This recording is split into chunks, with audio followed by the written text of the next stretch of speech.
جب ایک شخص فوت ہوتا ہے یا ایک بیوی فوت ہوتی ہے یا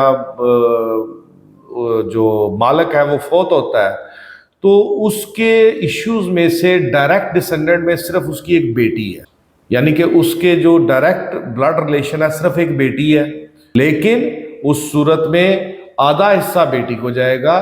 اور باقی آدھا حصہ ان بہن بھائیوں میں تقسیم ہوگا، وہ وارث ہوں گے۔ بسم اللہ الرحمن الرحیم۔ السلام علیکم، عرفان خان ایڈوکیٹ آپ کی خدمت میں حاضر ہے۔ سوال آپ کا جواب میرا قانون کے تناظر میں یہ سوال ایک خاتون نے پوچھا ہے کہ اگر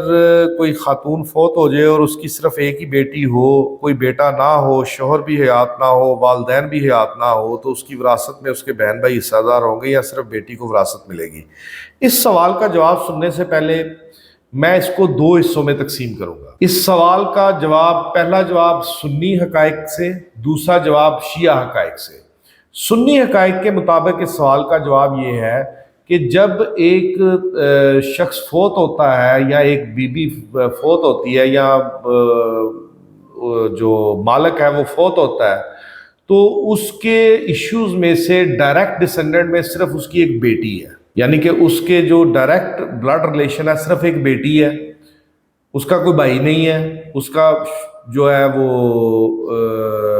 باپ بھی فوت ہو چکا ہوا ہے، اس کی نانا نانی بھی فوت ہو چکے ہیں اگر فوت ہونے والا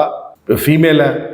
اگر فوت ہونے والا میل ہے تو اس کے دادا دادی بھی فوت ہو چکے ہیں، اس کی بیوی بھی فوت ہو چکی ہے، وہ اکیلی بیٹی ہے۔ تو اس صورت میں مرنے والے کا یا مرنے والے کے بہن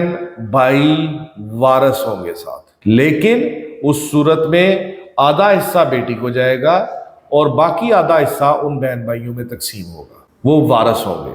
اب اس سوال کا دوسرا پورشن ہے شیعہ سیکٹ، کہ اگر آپ شیعہ سیکٹ سے ہو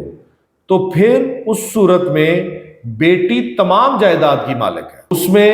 پھر حصہ جو ہے وہ بہن بھائیوں کو نہیں جائے گا مرنے والے کے، کیونکہ بیٹی شیعہ سیکٹ کے مطابق اکیلی مالک ہوگی، اکیلی وارث تصور ہوگی اور تمام جائیداد جو ہے وہ بیٹی کو ملے گی۔ امید کرتا ہوں کہ آپ کو اس سوال کا جواب